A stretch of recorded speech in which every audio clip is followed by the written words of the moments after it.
Assalamualaikum warahmatullahi wabarakatuh. Alhamdulillah wassalatu wassalamu ala rasulillah. Asyhadu an la ilaha illallah wa asyhadu anna muhammadan abduhu wa rasuluhu la nabiyya ba'da. Allahumma salli wa sallim wa barik ala Muhammadin wa ala alihi wa sahbihi ajma'in. Ibu-ibu yang dirahmati Allah Subhanahu wa taala, keluarga besar Majelis Taklim Al-Hijrah yang pada kesempatan Rabu pagi hari ini ingkang nomor sepindah diberinya oleh Allah kesehatan sehingga ibu-ibu kita semuanya bisa beraktivitas seperti yang menjadi keinginan dan rencana ibu-ibu semuanya. Semuanya itu karena anugerah Allah Subhanahu wa ta'ala. Yang kedua, salawat serta salam senantiasa terlimpahkan kepada junjungan Nabi Allah Muhammad sallallahu alaihi wasallam.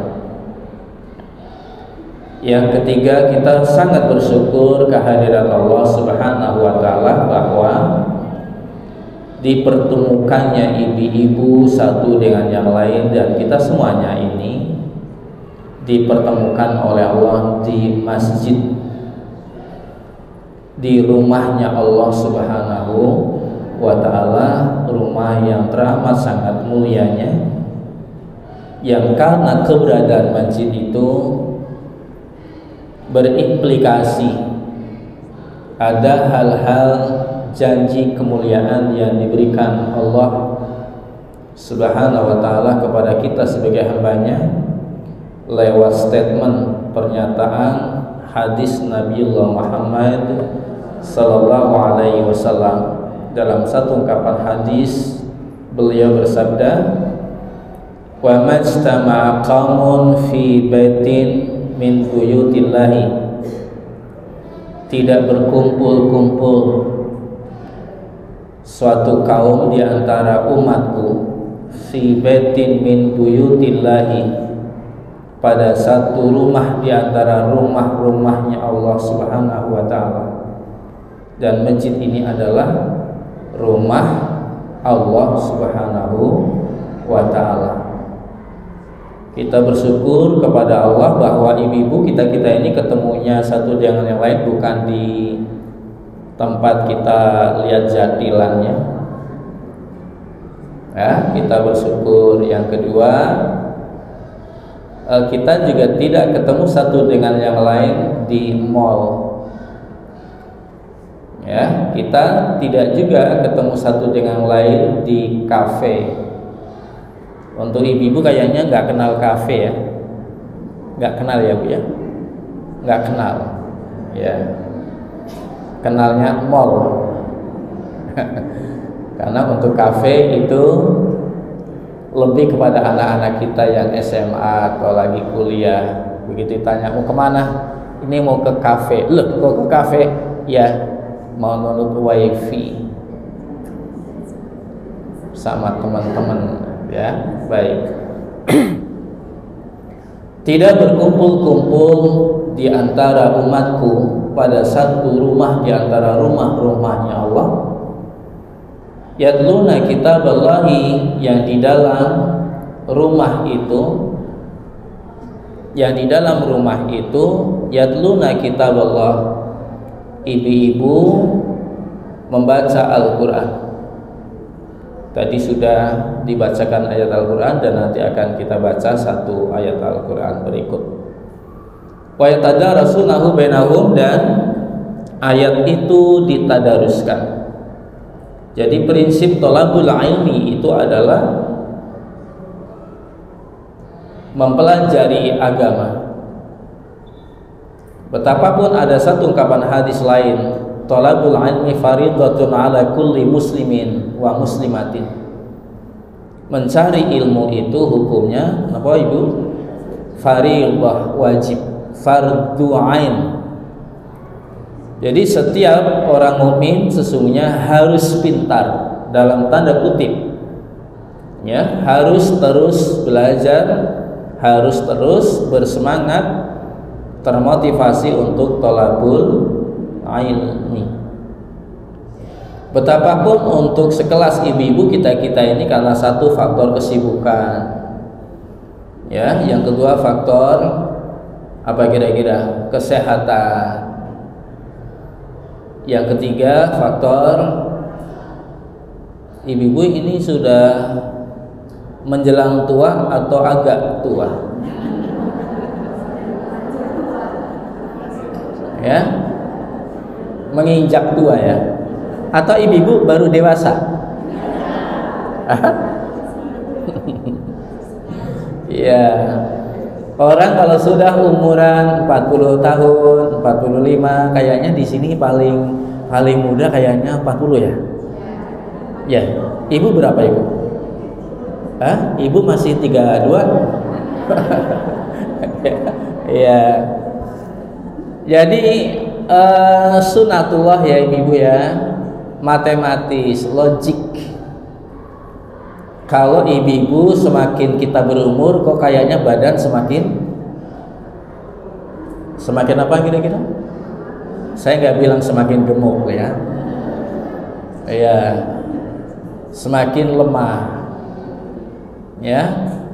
Bangun tidur kalau dulu duduk alhamdulillahilladzi ahyana, itu mungkin barang 30 detik, sekarang kayaknya bisa 2 menit 3 menit, ya. Ya, sebelum akhirnya menerjunkan diri dari kasur, ya, ya. Sebentar-sebentar sambat katanya capek, ya. Sebentar-sebentar katanya capek.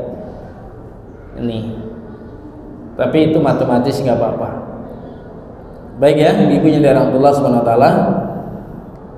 Thalabul ilmi itu wajib. Ilmu yang mana? Ilmu yang menurut Nabi, may yuridillahu bi khairan yufaqihu fiddin. Barang siapa ingin hidupnya dalam kebaikan, yufaqihu fiddin, mesti orang itu harus belajar agama. Ya. Saya tidak tahu persis seberapa persen di antara ibu-ibu yang dulu punya basic pondok pesantren. Ya, mungkin ada yang dari pondok pesantren ibu ya? Ada. Oh, dari Malimat ya? Oh, Masya Allah ya. Pondok pesantren satu dari sekian ratus orang paling 2 sampai 5. Berarti masih 0, ya. Jadi ilmu matematik penting, biologi penting, fisika penting, ekonomi penting, dan semua ilmu itu penting. Tetapi Nabi berpesan, jangan untuk kemudian kita tidak berilmu agama. Ya. Ya, masih alhamdulillah ibu-ibu dulu ketika kita masih muda, ya, masih sempat ke musola dan langgar gitu ya Bu ya. Masih ada langgar ya Bu ya. Dulu, sekarang nggak ada langgar ibu-ibu. Ya, yang ada di langgar. Ya. Ya, sekarang nggak ada langgar, yang ada musola, dan anak kita, ya, anak kita tidak sebegitu dekat dengan musola. Beda dengan ibu-ibu dulu kan. Main apapun siang sampai sore, menjelang maghrib mesti sudah siap ke langgar, ya, ke musola. Dan ini mungkin pergeseran yang terjadi. Baik ibu-ibu yang berbahagia, setiap hari mungkin ada Senin, ada yang Selasa, ada yang Rabu, ada yang Kamis, ada Jumat, ada Sabtu, ada Ahad. Tolong ibu-ibu dalam satu pekan mesti harus belajar agama. Harus. Karena apa? Nabi bersabda tadi, yufaqihu fiddin. Ingin orang itu senantiasa di dalam kebaikan, yufaqihu fiddin, mesti kita sinau agami. Walaupun meskipun ibu-ibu materi satu pekan yang lalu ada Ustadz bilang, satu pekan yang sekarang mungkin terulang lagi materi itu, mungkin nggak? Materi satu pekan yang lalu sekarang sudah lupa, mungkin nggak? Nggak apa-apa. Besok berangkat pengajian, sekarang pengajian, saben-saben materi ini lali. Jawabannya apa? Tidak mengapa.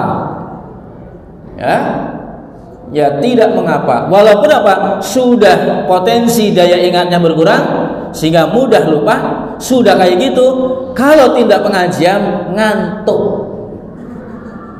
Gimana itu? Mboten napa-napa. Karena apa? Ini majelis yang sangat mulia di sisi Allah Subhanahu wa taala, yang kemuliaannya satu. Illa nazalat alaihimus sakinah. Orang yang hadir di dalam majelis ilmu, thalabul ilmi, belajar Al-Qur'an, belajar As-Sunnah, di situ Al-Qur'an dibaca, di situ Al-Qur'an diterjemahkan, di situ As-Sunnah ditadaruskan. Illa nazalat alaihimus sakinah, yang pertama, kecuali mesti orang-orang yang ada di dalam majelis itu hidupnya ada dalam jaminan ketenangan, ketentraman, kedamaian. Itu janji dari Rasulullah Muhammad sallallahu alaihi wasallam. Yang kedua, wa ghasyiyatuhumur rahmatu.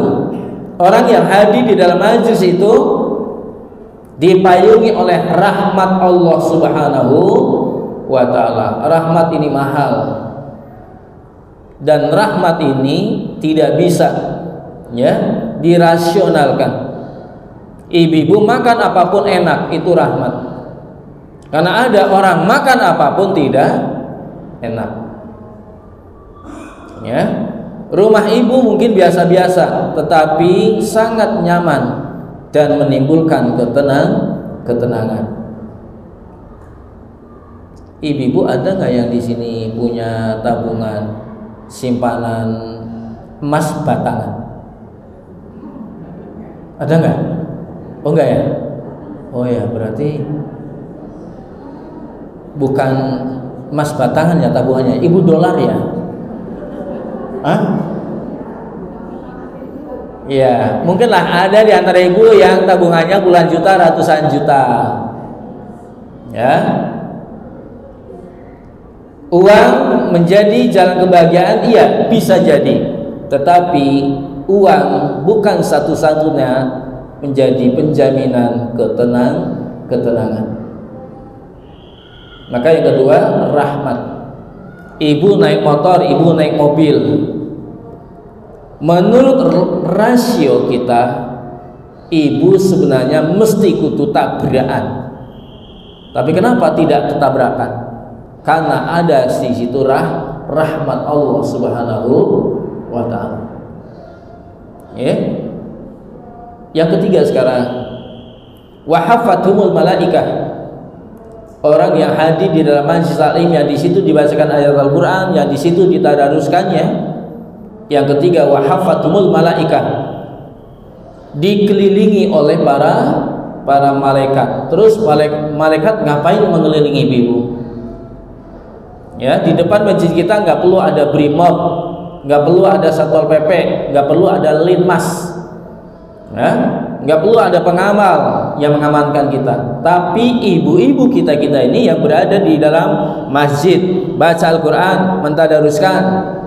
Yang ketiga, malaikat mengelilinginya dan memohon-mohonkan doa ke hadapan Allah. Doanya dua redaksi, dua permintaan para malaikat untuk ibu-ibu kepada Allah ketika kita berada dalam majlis taklim. Allahumma ighfir lahu, itu kata malaikat. Ya Allah, ampunilah itu ya Allah hamba-hambamu ya Allah yang ada di dalam majlis taklim. Yang kedua, Allahumma arhamhu, ya Allah sayangilah mereka itu ya Allah yang ada di dalam majlis taklim. Kalau para malaikat mendoakan ampunan, kira-kira mustajab apa enggak ya? Kira-kira ya, insya Allah pasti. Dengan demikian, kira-kira ibu-ibu kondur saking pengawasan masih punya dosa nggak? Masih punya dosa nggak? Masih? Apa saking oke? Ada saking banyaknya? Dosa ibu-ibu seberapa sih Bu? Ada nggak seluas langit dan bumi? Nggak ada kan? Iya, insya Allah deh pulang dari pengajian sudah dalam ampunan insya Allah. Dosa ibu-ibu kan apa ya dosanya ya? Paling rumpi ya. Itu kan sudah istighfar terus yang pagi malam petang. Ya untuk sekelas ibu kayaknya sudah nggak sempat deh menghibah orang lain kayaknya. Ya. Jadi ibu kayaknya sudah nggak sempat lagi untuk ngerasani orang lain nih kayaknya. Kecuali ngerasani kebaikan. Ya nggak Bu? Iya nggak kira-kira? Lain jawab orang tegas berarti. Ya, baik ya. Jadi ghibah itu ringan dilakukan tetapi berimplikasi sangat berat di sisi Allah. Makanya tolong ya disetting untuk hari-hari kita jangan menyempat-nyempatkan menghibah orang lain. Ghibah itu apa? Menceritakan kejelekan orang lain kepada orang lain untuk kepentingan menjatuhkan, itu ghibah. Tapi bercerita kejelekan orang lain kepada seseorang agar orang itu terhindar dari bahaya keburukan si A tadi, itu bukan ghibah. Meskipun ketika ibu mau cerita biasanya ada pesan sponsor. Tolong lo, iki mung kwetok sing tak kei ngerti. Gitu ya, pesan sponsornya kan biasanya gitu ya. Bu, tenin lo, aku pesen lo. Pesen tenin apa? Ini cuma jenengan lo yang tak kasih tahu. Janji lo. Ya, insya Allah ya. Si B kepada si C, Bu, tenin lo, janji lo ya. Akhirnya sa RT. Ya, dan ibu kayaknya sudah gak sempat lagi untuk itu. Baik. Yang keempat, yang Allah janjikan lewat Nabi Muhammad SAW bagi yang hadir di dalam majlis taklim adalah wa dzakarahumullahu fi man indahu. Nama-nama ibu-ibu kita ini yang berada di dalam majlis taklim hari ini disebut-sebut namanya oleh Allah di hadapan para malaikat. Makanya ibu-ibu kita menjadi muslim nggak terkenal gitu ya, untuk tingkat desa, tingkat kabupaten orang terkenal tidak mengapa. Yang penting nama kita terkenal di tengah-tengah bangsa para malaikat. Siapa yang menyebut? Allah. Gimana agar nama kita terus disebut-sebut oleh Allah di tengah-tengah bangsa para malaikat? Suka-sukalah tindak wonten majelis taklim. Walaupun tadi saya matur ya, sekarang begitu pengajian ingat, begitu pulang hilang ya. Besok datang lagi, oh iya kemarin kayaknya materi udah deh ya, pulang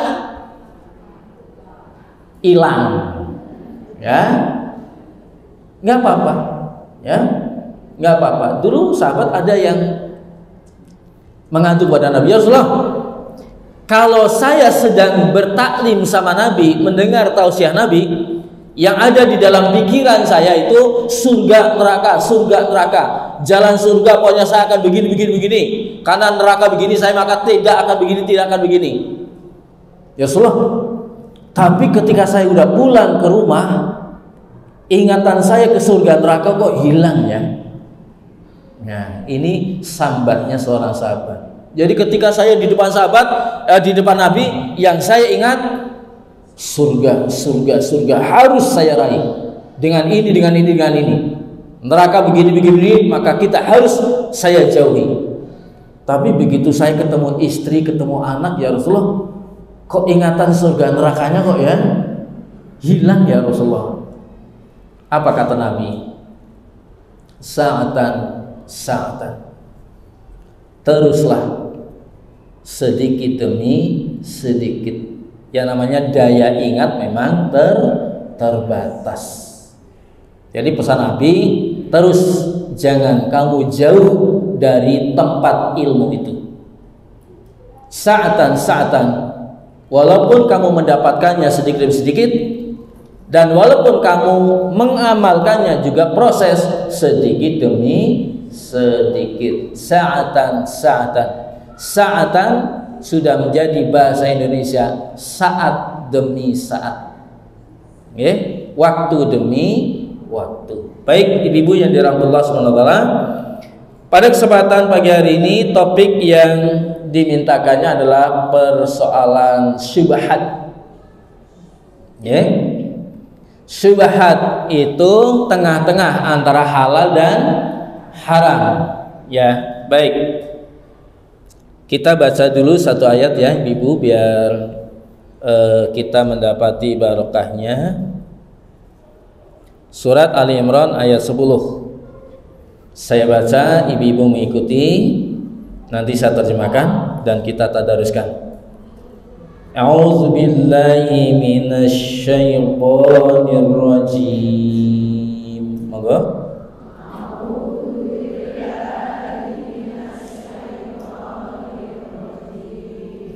Bismillahirrahmanirrahim.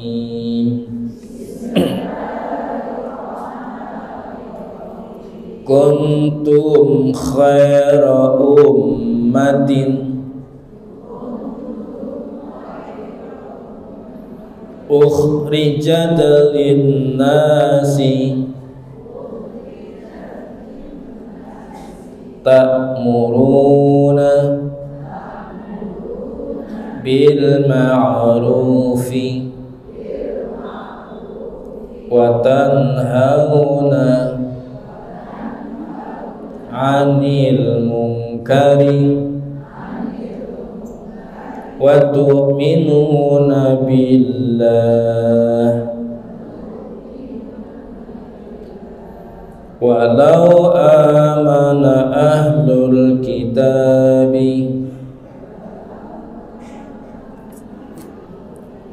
lakana khairan lahum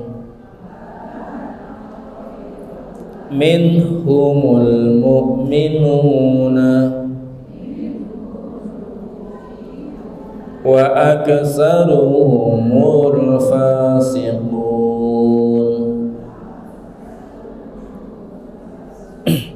Baik, ibu-ibu yang dirahmati Allah SWT, saya terjemahkan.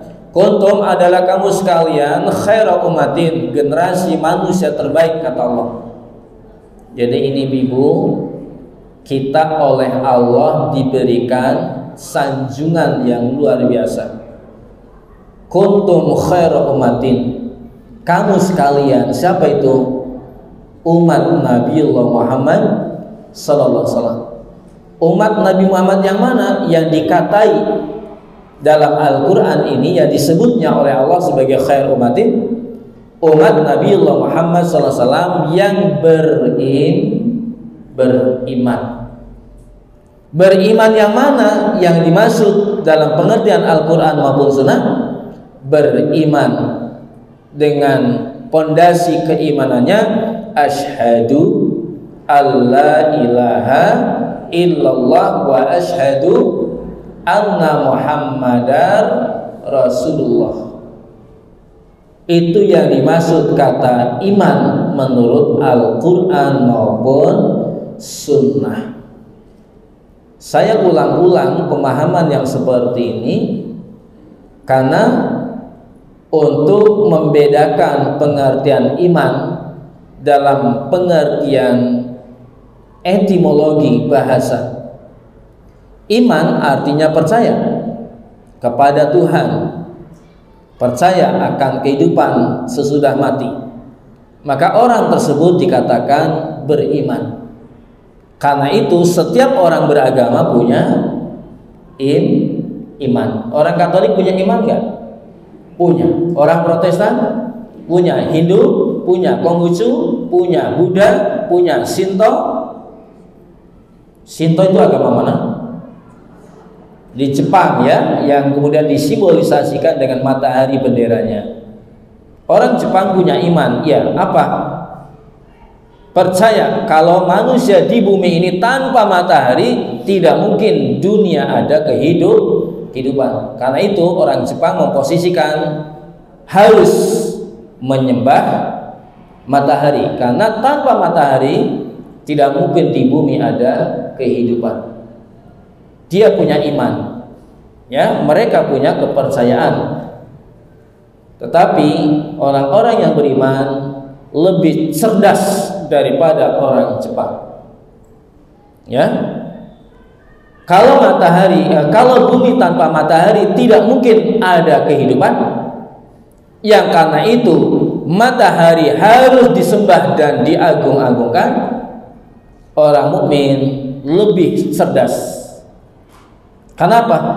Bukan menyembah matahari, tetapi menyembah yang menciptakan matahari. Ibu-ibu ketika dikasihnya oleh seseorang teman roti, yang ibu hormati rotinya atau yang memberi? Ya, memberi. Ibu bertamu ke rumah seorang teman. Teman tadi dan kita sebagai tamu, teman sebagai tuan rumah, nyuguh ibu ada minuman, ada roti. Begitu minuman disuguhkan, roti disuguhkan, ibu bilang ke rotinya gimana? Ibu bilang ke rotinya gimana? Ke minumannya gimana? Makasih. Gitu? Enggak, mesti kepada yang iya, makasih Bu, makasih. Kok repot-repot, nah gitu kan? Iya. Orang Jepang itu nyembah gelas ini. Kenapa? Manusia tanpa minum nggak bisa hidup. Manusia tanpa air nggak bisa hidup. Karena itu air harus disembah-sembah, diagung-agungkan. Sementara apa? Kenapa nggak berterima kasih kepada yang membikinkan air? Nah, jadi orang mukmin ini orang yang lompatan kecerdasannya melebihi orang-orang kafir. Orang Hindu mengatakan tanpa air tidak mungkin ada kehidupan. Karena itu air sebagai dewa air yang harus. Orang Majusi punya pendapat tanpa api manusia tidak bisa hidup. Karena itu api disembah-sembah. Padahal apa? Di atas semuanya itu ada yang disebut Rabbul Alamin. Siapa Rabbul Alamin? Allah Subhanahu wa ta'ala. Karena itu harus alhamdulillah. Baik Bapak Ibu yang dirahmati Allah Subhanahu wa ta'ala. Pertama tadi pengertian seputar iman, ya. Yang kedua, orang yang beriman dengan keislaman asyhadu alla ilaha illallah asyhadu anna muhammadar rasulullah, itu dikatakannya oleh Allah khairul ummah. Itulah generasi manusia terbaik. Dan itu adalah kita, dan itu adalah orang Islam. Kenapa kok kita mendapatkan kategori sebagai khairul ummatin?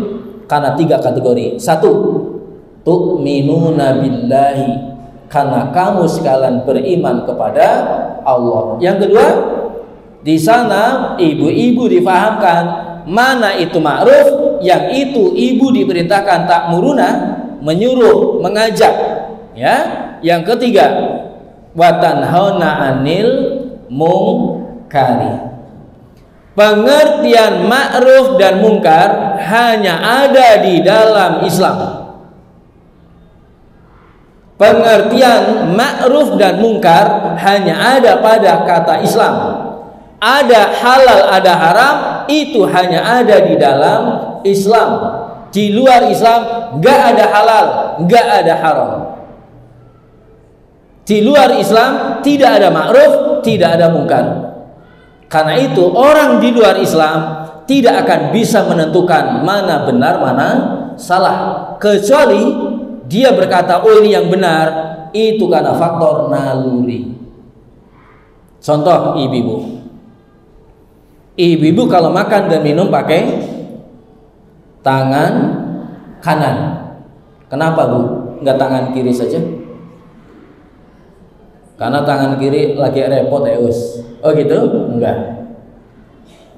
Baik ibu sedang makan sendiri maupun dengan banyak orang, mesti tangan kanan. Kenapa tidak tangan kiri? Kenapa Bu? Kenapa tangan kanan? Karena Nabi yang bimbing itu. Ya, Nabi bilang makan dan minumlah pakai tangan kanan, jangan pakai tangan kiri. Kenapa? Oh, tapi kan tangan kiri itu biasa buat yang kotor-kotor. Enggak, bukan masalah itu. Kalau itu masalah yang kotor-kotor, buktinya ada saudara kita yang apa-apa pakai tangan kiri kan? Saudara kita yang apa namanya? Kidal. Tetapi ternyata bukan masalah itu.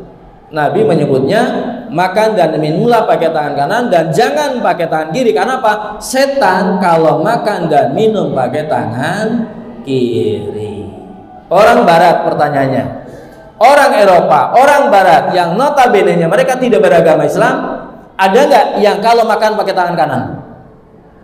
Ada nggak? Ada, banyak. Tapi ada nggak yang pakai tangan kiri? Ada? Begitu Pak makan roti, sini apa? Pisau ya? Pisau, sini sendok garpu kan? Iya, begitu sudah dipotong, sendok garpu maju, terus iya. Ada yang makan pakai tangan kanan? Iya. Kalau ditanya, Mas, kenapa? Ini teman kamu pakai tangan kiri, kenapa Anda pakai tangan kanan? Kenapa? Ya, karena saya suka aja, lebih enak pakai tangan kanan. Begitu yang kiri, kenapa pakai tangan kiri? Ya, saya biasa tangan kiri.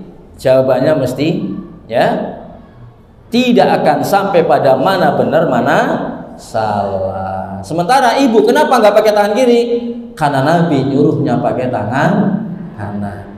Sekali lagi, pengertian ma'ruf, pengertian mungkar, pengertian halal dan haram hanya ada di dalam Islam. Karena itu di luar Islam jawaban itu mesti kepada relativitas. Mas, kok makan pakai tangan kiri? Lah kenapa? Ya nggak bagus lah. Dan nggak bagus kan menurut Anda. Kalau menurut saya bagus gimana? Nah, ini relativitas. Baik. Karena itu pula nanti ya, sekali lagi ya, hanya dalam Islam ada halal, ada haram.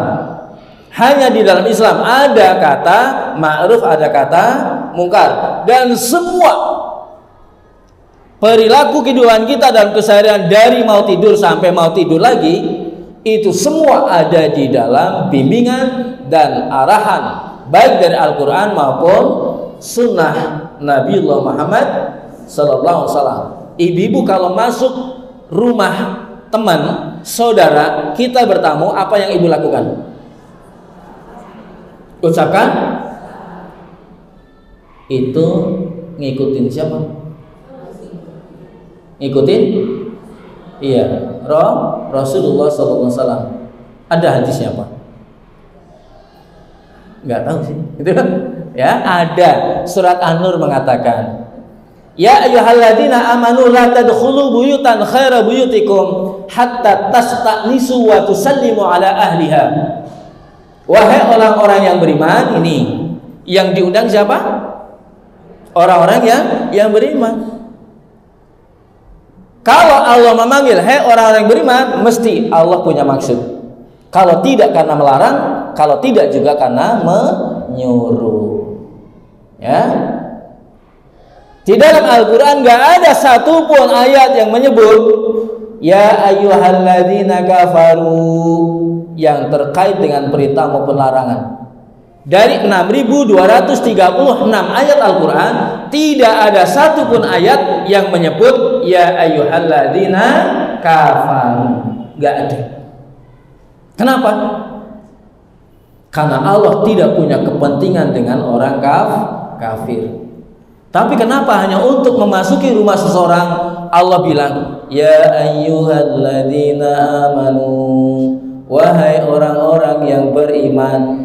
Isinya apa ini? La tadkhulu buyutan ghaira buyutikum. Janganlah kamu memasuki rumah yang itu bukan rumah kamu, hatta tasta'nisu, sehingga mesti kamu sekalian harus minta izin. Nih Islam. Wa tusallimu ala azliha, dan kepada tuan rumah, orang yang di dalam rumah, tusallimu, kamu menyampaikan assalamu alaikum. Di luar Islam ada gitu? Enggak. Karena enggak ada orang Eropa bikin produk klingklong ting-tong gitu kan? Karena enggak ada. Ya? Islam, Assalamualaikum. Assalamualaikum. Lah, orang Barat juga tahu karena orang Islam itu Assalamualaikum, bikin bel yang Assalamualaikum gitu kan? Ada ya gitu ya? Assalamualaikum. Oh, salam ning jero to.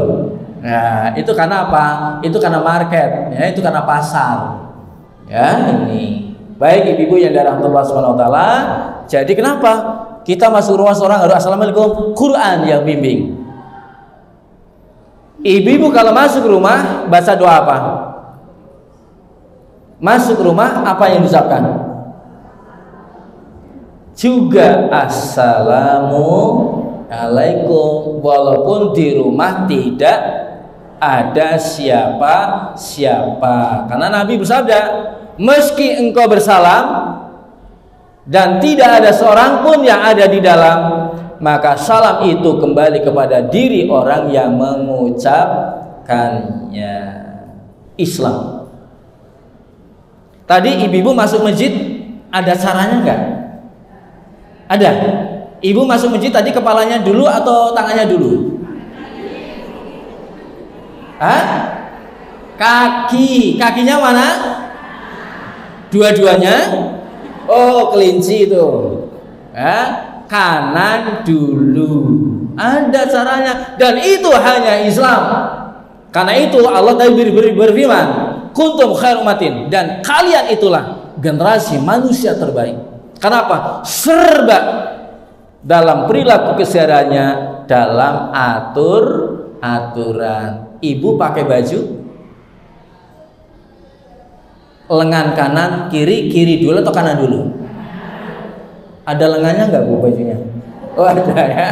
Iya, kanan dulu. Ngelepas? Kiri dulu. Kata siapa? Nabi. Ya, itu dia Islam. Luar biasa. Ibu nanti pulang dari masjid, keluar dari masjid, kaki mana dulu? Kiri. Jadi pantas kalau Allah memberikan sanjungan, kalian adalah manusia terbaik.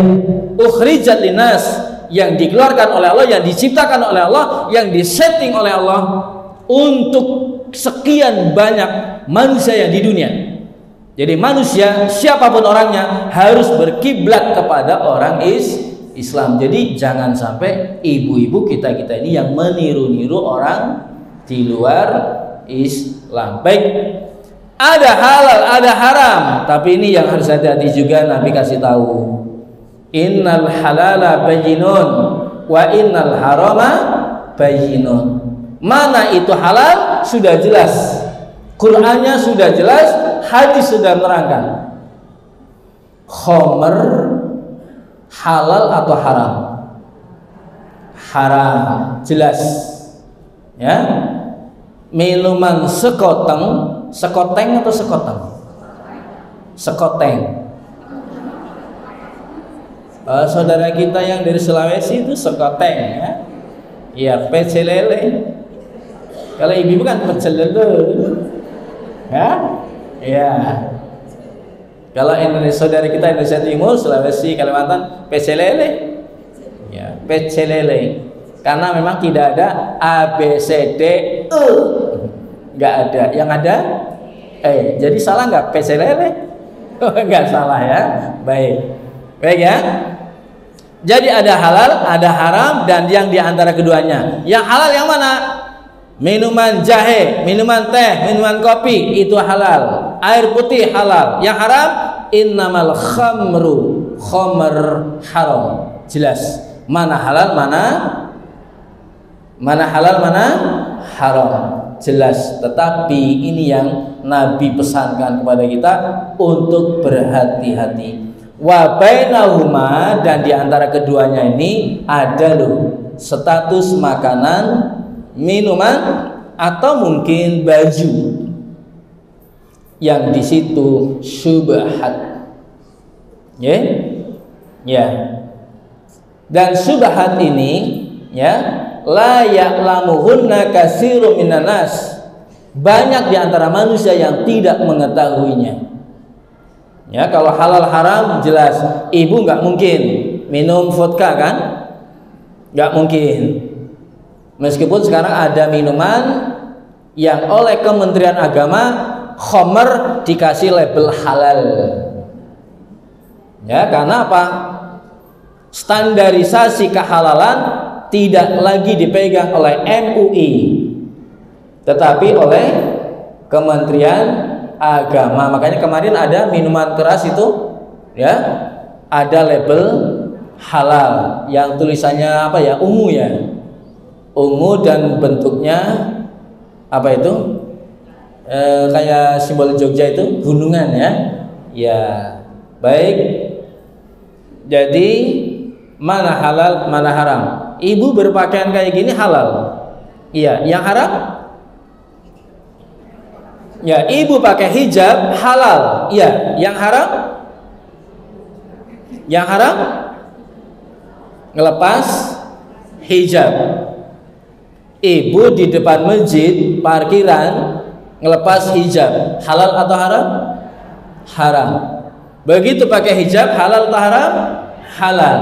Tapi ada yang syubhat. Yang syubhat yang mana kira-kira? Ya?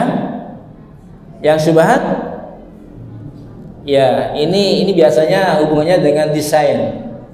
Ya.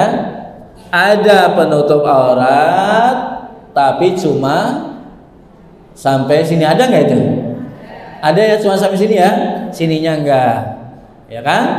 Padahal surat An-Nur ayat 31, surat Al-Ahzab ayat 59 menyebut namanya khimar. Yang namanya khimar kerudung itu sampai menutupkan dada. Nah, ini tapi kan sudah nutup, iya, tapi cuma sampai di leher. Sementara dada ke bawah tidak. Ini sudah ada kehalalannya, tapi di situ juga ada unsur keharamannya. Maka itulah yang dikatakan oleh Nabi, banyak orang tidak tahu perkara syubhat.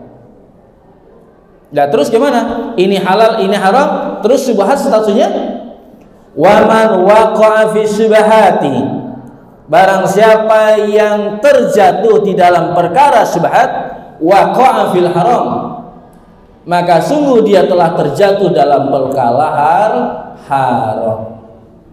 Jadi syubhat itu arahnya lebih kepada haram. Karena itu ittaqis syubhati, ya, wattaqus syubhat. Waspada, hati-hatilah, jauhilah terhadap hal-hal yang bersifat syubhat. Ya, cari yang halal-halal saja. Kalau haram sudah jelas, tapi ini nggak jelas ya, halal apa haram ya? Oh, ini syubhat ini karena gini. Maka kata Nabi, tinggalkanlah yang syubhat. Karena apa? Faqadis tabru ali dinihi wa ardihi. Karena kamu telah menjaga diri dan kemuliaan agama kamu. Ibu-ibu yang dirahmati Allah SWT, pada masa-masa kini banyak hal yang itu halal, di situ ada keharaman, dan yang ketiga nanti ada unsur syubhat. Ada pendapat yang mengatakan ibu-ibu sampun nate belanja lewat COD. Iya. Ibu beli apa? Tas ya, sepatu. Ya, oke, COD. Pertanyaan kita sekarang, ibu beli kepada siapa? Beli kepada siapa? Nggak tahu ya, pokoknya pesan gitu kan. Oke, yang kedua, ya, yang kedua, barang nanti COD itu barang datang, uang bayar ya, ya kan? Oke, satu tadi, ibu transaksi sama siapa? Nggak tahu ya, nggak jelas, pokoknya ngisi pokoknya nama, alamat gitu kan? Ya, kalau sepatu pesen warna gitu kan, warna hitam, pernah ngerti sing teko? Ya, pernah nggak kayak gitu? Itu dia. Sehingga ada ya seorang pakar ekonom syariah, sesungguhnya jual beli COD lebih kepada haram. Ibu, ketika kita beli sesuatu lewat COD, di situ ada peluang tawar menawar enggak?